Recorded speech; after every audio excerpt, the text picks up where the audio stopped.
இன்னைக்கு மிக முக்கியமான நாள். தேர்தல் தேதி அறிவித்ததில் இருந்து முடிவுகளை பெறக்கூடிய தினம். யார் ஆட்சி ஆள போகிறாங்க அப்படின்னு. யார் வேணாலும் ஆட்சி ஆளட்டும், அவங்க நல்லபடியாக ஆட்சி செய்வாங்க அப்படின்ற நம்பிக்கையோடு நீங்கள் இருக்கணும். அடுத்தது, வினை விதைத்தவன் வினை அறுப்பான். உங்கள் வாழ்க்கையில் நல்லவர்களாக இருந்தும் உங்களுக்கு இந்த விஷயத்தால் தான் தோல்விகளே ஏற்படுது. வெற்றியை உங்கள் வீட்டு கதவை தட்ட வைக்கணும்னா இந்த பதிவை அவசியமாக நீங்கள் கேளுங்க.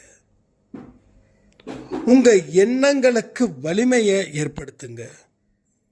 நீங்கள் ஒரு கட்டத்திலையும் பாஸ் ஆகிக்கிட்டே இருங்க. நடக்கக்கூடியவைகள் நன்மைகளா தீமைகளா அப்படின்றது இந்த பதிவின் முடிவில் உங்கள் மனசில் ஒரு மெழுகுவத்தியை ஏற்றி வைத்து அதற்கு உரிய விளக்கத்தையும் அவர் சொல்லுவார். ஸோ பல காயத்தை கஷ்டத்தை அனுபவித்த உங்களுக்கு இனி காயமும் ஏற்படாது, கஷ்டமும் ஏற்படாது. ஏன்னா இந்த பதிவு அப்படிப்பட்ட ஒரு பதிவு. எதிர்ப்பாளர்களுக்கு நீங்கள் இந்த முறையில் பதிலை சொல்லிட்டீங்கன்னாவே கடவுள் உங்களை அவர் உள்ளங்கையில் தாங்குவார். அவர் உள்ளங்கையில் தாங்கிட்டாருன்னா நமக்கு மிகப்பெரிய பாதுகாப்பும் அங்கே வந்துடும். அதனால் பொறுமையான மனதோட நம்பிக்கையோட மனதோட உங்கள் வாழ்க்கையை ஆரம்பிச்சிடுங்க. உங்கள் வாழ்க்கையில் நல்லதே நடக்கட்டும்னு சொல்லி இந்த பதிவை நான் ஆரம்பிக்கிறேன்.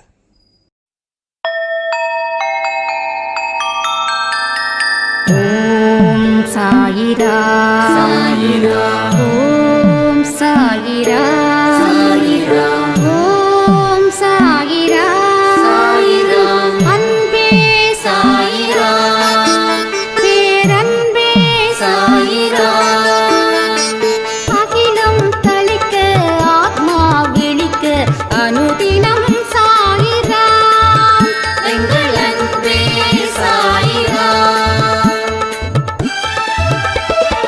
ஒன்றே இறைவன், ஒன்றே பூமிக்கென்றும் சாயிரா, சரணம் சாயிரா, நன்றே செய்து வாழ்வோம், நாம் ஒன்றே செய்து வாழ்வோம், அன்பே சாயிரா.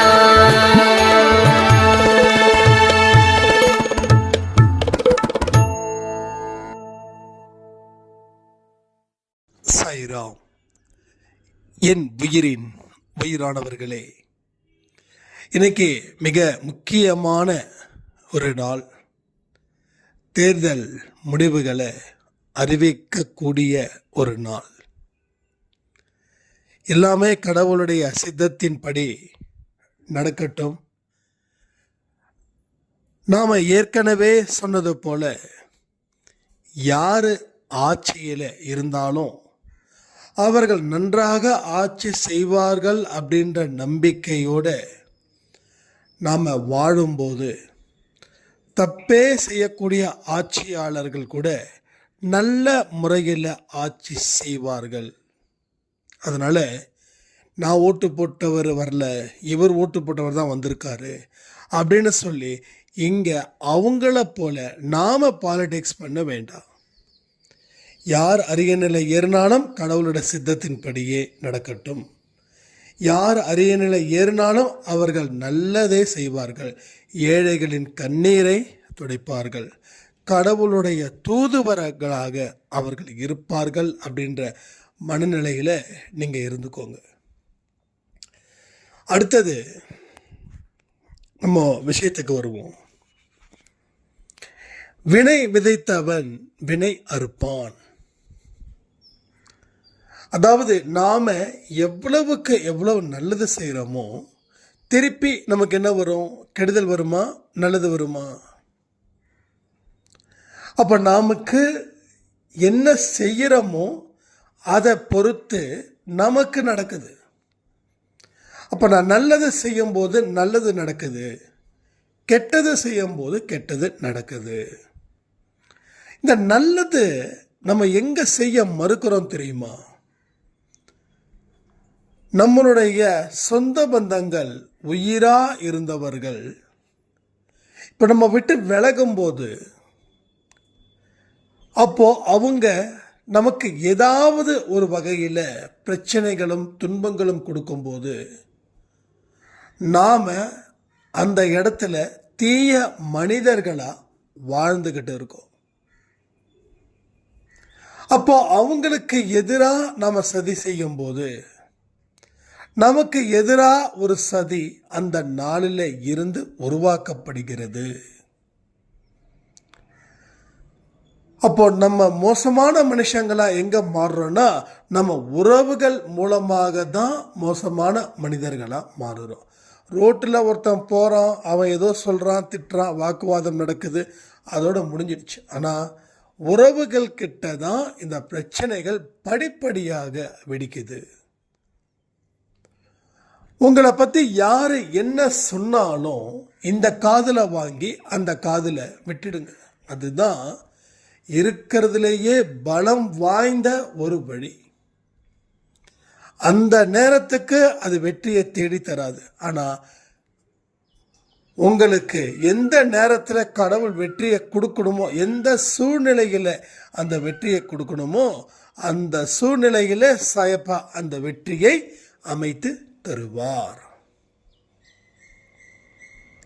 உடனுக்குடன் எனக்கு வெற்றி வேணும் அப்படின்னு ஃபீல் பண்ணுறதை விட்டுட்டு, அவர் தரும்போது தரட்டும், நாம் அது வரைக்கும் அகிம்சை வழியில் வாழ்ந்துடலாம் அப்படின்னு நீங்கள் நினைக்கும்போது ஒரு பலம் பொருந்திய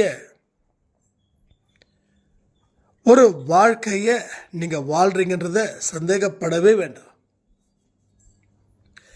எல்லா மனுஷனும் எப்படிப்பட்ட வாழ்க்கையை எதிர்பார்க்குறாங்க? பலம் வாய்ந்த வாழ்க்கையை. ஆனால் எப்படிப்பட்ட வாழ்க்கையை வாழ்ந்துக்கிட்டு இருக்காங்க? பலகீனமான வாழ்க்கையை. எதிர்பார்த்தது பலமான வாழ்க்கை, ஆனால் நடந்துக்கிட்டு இருக்கிறது பலகீனமான ஒரு வாழ்க்கை.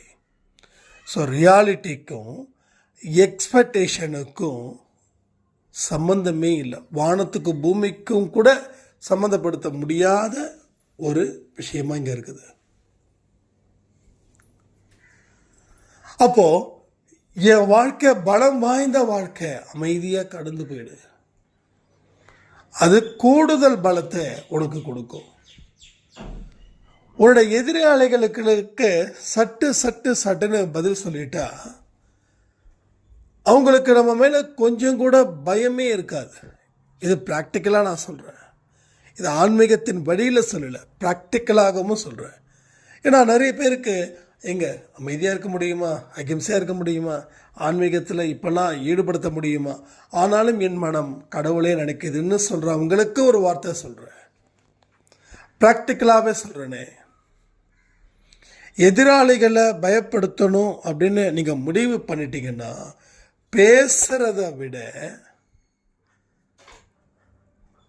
அவங்க கிட்ட ஒரு அட்டென்ஷனை கொடுக்கறத விட, ஒரு அட்டென்ஷன் கொடுக்காம அமைதியான வழியில் அவர்களை பற்றி எந்த ஒரு இடத்திலையும் பேசாமல் மௌனம் காக்கிறதே போதும், அவங்களுக்கு வயிற்றில் ஒரு கிழியை ஏற்படுத்தும்.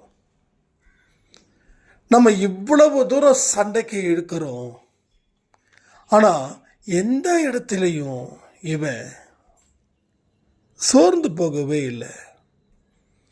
அவனோட முகத்தில் பாருங்க, அன்னைக்கு நான் பார்க்குறேன், அவ்வளவு சந்தோஷமாக இருக்கான்.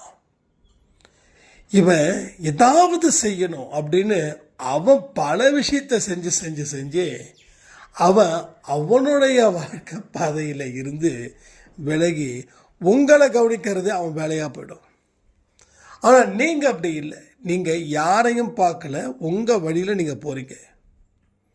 அப்போ நீங்கள் காலத்தை சரியாக பயன்படுத்துகிறீங்க, அவன் காலத்தை சரியாக பயன்படுத்தலை. அப்போ நீங்கள் வெற்றி கோப்பையை எடுக்கிறீங்க, அவன் எதை எடுக்கிறான்?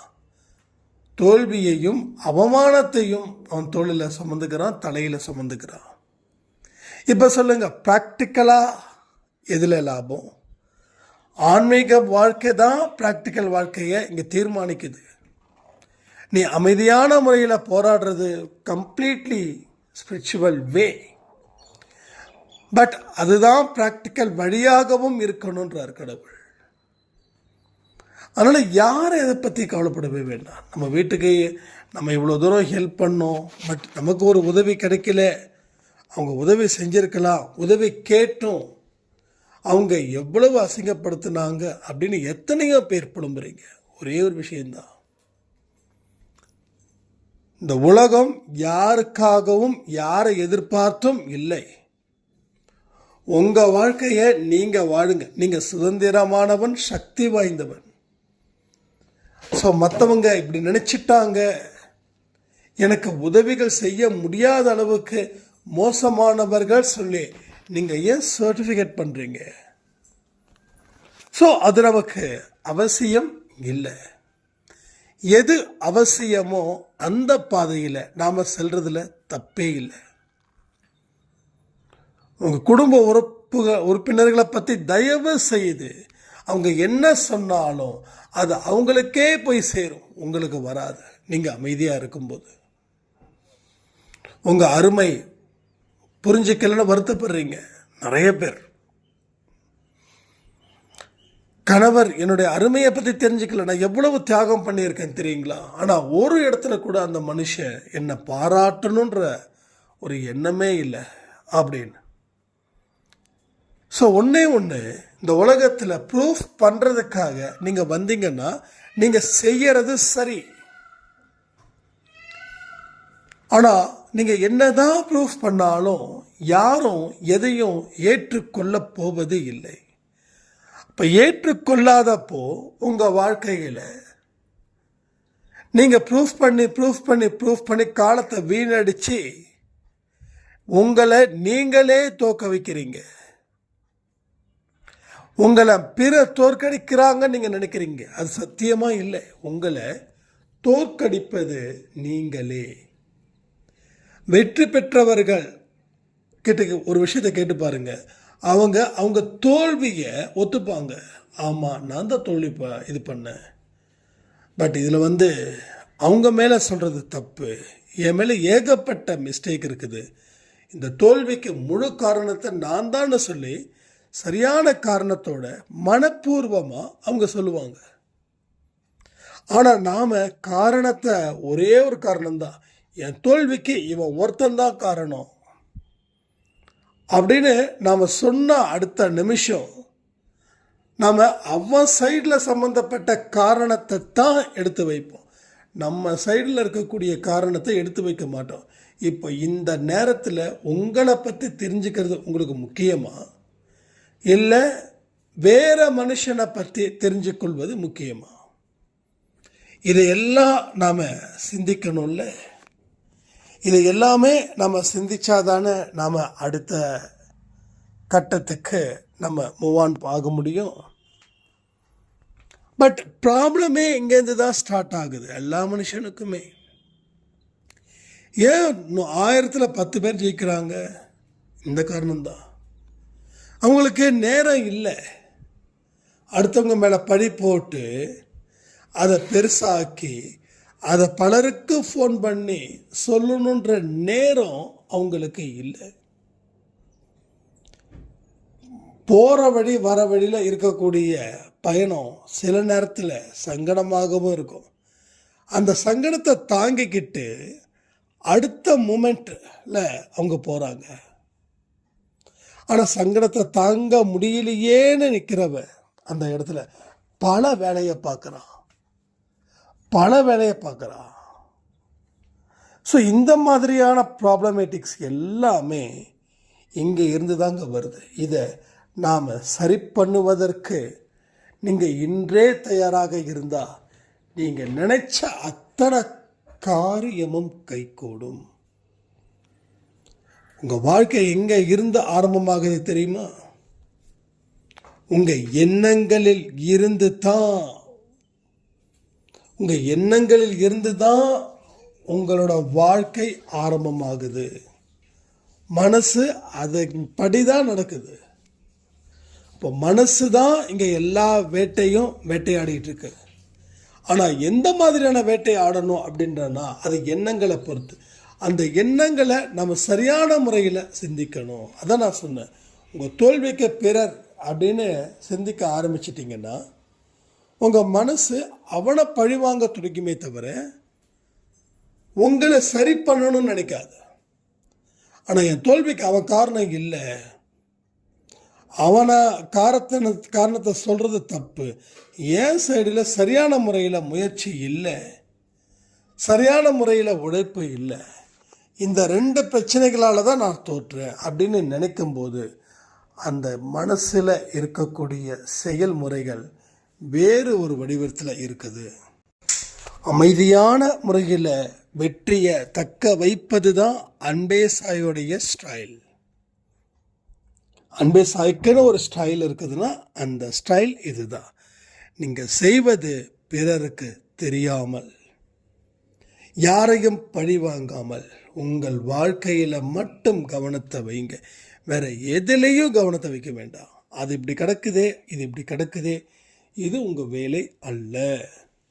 நீங்கள் சரியாயிட்டீங்கன்னா எல்லாமே சரியாயிடும். அது உங்கள் கையில் தான் இருக்குதுன்றதையும் மறக்காதீங்க. எங்கேருந்து ஆரம்பமாகுது? எண்ணத்தில் இருந்து. அப்போது எண்ணங்களை ஸ்ட்ராங் பண்ணணும் அப்படின்னா அதற்கு நேர்மறையான எண்ணங்களை நாம் கொடுக்கணும். அப்போது நீ அமைதியாக இருக்கணும், எதிரிகளை பழி வாங்கணும்னு நினைக்கக்கூடாது. யார் உன் வாழ்க்கையில் தடை செஞ்சாலும் இடையூறு விளைவிச்சாலும் அவங்க மேலே நீ எந்த இடத்துலையும் கோபப்படவோ ஆத்திரப்படவோ கூடாது. அப்படி நீ ஆத்திரப்பட்டாலோ கோபப்பட்டாலோ வாழ்க்கையை நீ இழந்து நிற்பாய். ஸோ இப்படிப்பட்ட ஒரு எதிர்மறை எண்ணங்களை நேர்மறை எண்ணங்களை மாற்ற வேண்டும். மாற்றி அதில் நீங்கள் இருக்கணும், அதுதான் முக்கியம். நான் ஒரு பதிவை சொல்கிறேன் அப்படின்னா அந்த பதிவில் இருக்கக்கூடிய 1-2 வார்த்தைகளை பயங்கர பவர்ஃபுல் அப்படின்னு நினச்சி அதை ஒரு துண்டு சீட்டிலேயோ இல்லை ஒரு டைரியிலேயோ அதை வச்சுக்கோங்க. அதை எப்பப்பெல்லாம் படிக்கணுமோ அப்பப்பெல்லாம் திரும்ப திரும்ப திரும்ப திரும்ப படிங்க. அப்போது நம்ம கேட்டது மறக்காமல் இருக்கும். ஸோ மறக்காமல் இருந்தால் தான் அதை நாம் செயல்படுத்த முடியும். அதை நம்ம செயல்படுத்தினா தான் வெற்றியை பெற முடியும், வெற்றி படைக்க முடியும், ஒரு சாதனையாளர்களாக நீங்கள் உருவாக முடியும். அதனால் வெற்றி என்பது மிக மிக மிக மிக எளிது. அந்த வெற்றியை உங்கள் வீட்டு வாசலுக்குள்ளேயே நம்ம கொண்டு வரலாம். நீங்கள் வெற்றியை தேடி அலைய வேண்டிய அவசியம் உங்களுக்கு இல்லவே இல்லை. ஸோ அவ்வளவு எளிமையாக்கப்பட்ட விஷயங்கள் தான் இவைகள். என்ன, முதல்ல பழகிறது தான் கஷ்டம், ஆனால் பழகிட்டா எல்லாமே ஈஸி. ஒன்றும் இல்லை, அன்பே சாய் கமெண்ட்டை பாருங்கள். நான் அடிக்கடி சொல்லியிருக்கேன், எல்லா விஷயத்தையும் நீங்கள் செய்யணும். என்னோடய ஆடியோவை மட்டும் கேட்குறது மட்டும் பத்தாது. ஒவ்வொருத்தவங்க வாழ்க்கையில் எந்த அளவுக்கு பயனடைஞ்சிருக்காங்கன்றதையும் கமெண்ட் மூலமாக நீங்கள் தெரிஞ்சுக்கலாம். இப்போ எதுக்காகன்னா கூடுதல் நம்பிக்கையை அது ஏற்படுத்துது, கூடுதல் நம்பிக்கையை அது உருவாக்குது. இங்கே நிறைய பேர் நம்ம பேசக்கூடியதை அந்த வீடியோவை தன்னுடைய வாட்ஸ்அப்பில் ஸ்டேட்டஸாக வச்சுருக்காங்க. நிறைய பேர் ஃபேஸ்புக்கில் கூட ஷேர் பண்ணுறாங்க. ஸோ உங்களுடைய எண்ணங்கள் எப்படிப்பட்டதுன்றதை நாம் இங்கே ஈஸியாக புரிஞ்சுக்க முடியும். ஒன்று எல்லா விஷயங்களும் எல்லாருக்கும் போய் சேரணும். ஏன்? அப்போ நல்லது நடக்கும். நல்லா பாருங்களேன், உலகம் இன்றைக்கி எங்கெங்கேயோ கேடுகட்ட விஷயங்களை கொண்டாடிக்கிட்டு இருக்குது. இதில் கேடுகட்ட விஷயத்தை கொண்டாடிட்டு இருக்குது. ஸோ நம்மால் 10 பேரை மாற்ற முடியும், அந்த 10 பேர் 100 பேரை மாற்ற முடியும், அந்த 100 பேர் 1000 பேரை மாற்ற முடியும். அந்த நம்பிக்கையில் நீங்கள் வைக்கிறீங்க. அப்போது இந்த இடத்துலையே உங்கள் எண்ணங்களுக்கு ஒரு பாஸ் மார்க் நீங்கள் வாங்கியிருக்கீங்க. ஸோ நான் என்ன சொல்கிறேன், என்னோடது மட்டும் இல்லை, என்னோடதுன்னு சொன்னதுக்கு நம்மது மட்டும் இல்லை. இது மாதிரி நல்ல நல்ல கருத்துக்கள் யார் பேசினாலும் சரி, அது மூட நம்பிக்கைக்கு சம்மந்தப்பட்டதாக இருந்தால் தயவு செய்து வைக்காதீங்க. அது உண்மைக்கு பொருந்தாத விஷயமா இருந்தால் தயவு செய்து வைக்காதீங்க. ஒரு விஷயத்தை நீங்கள் 4 பேருக்கு சொல்லணும்னா அது கடவுளுக்கு உகந்ததா, அது நன்மை பயக்குமா, இதை பேஸ் பண்ணி நீங்கள் ஷேர் பண்ணுங்க. ஏன்னா ஒவ்வொரு மனுஷனுக்கும் நிறைய இன்ஃபர்மேஷன்ஸ் போய் சேரணும். இன்ஃபர்மேஷன் டேட்டா ரொம்ப இம்பார்ட்டன்ட் சொல்லுவாங்க. ஒரு பிஸ்னஸுக்கும் சரி, ஒரு வியூகத்தை வெற்றிகரமாக அமைப்பதற்கும் சரி. அப்போ நம்ம அன்பேசாட வியூகம் என்னென்னா, அமைதியான முறையில் பயணம் மேற்கொள்ளணும். 2வது, காரியங்களை சாதிக்கணும்னா நாம் நம்ம வாழ்க்கையில் நம்மளுடைய வாழ்க்கையை மட்டும் பார்க்கணும். அதில் இருந்து எண்ணங்களை உருவாக்கணும். உருவாக்கப்பட்ட எண்ணங்கள் சக்தியை கொடுக்கணும்னா திரும்ப திரும்ப திரும்ப திரும்ப நம்ம என்ன செய்யணுமோ அதை செய்ய தான் அது பயிற்சி எளிதாக்கப்படும்.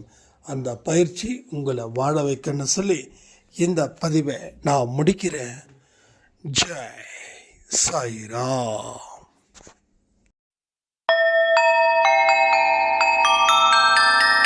ஓம் சாயிரா. சாயிரா. ஓம் சாயிரா.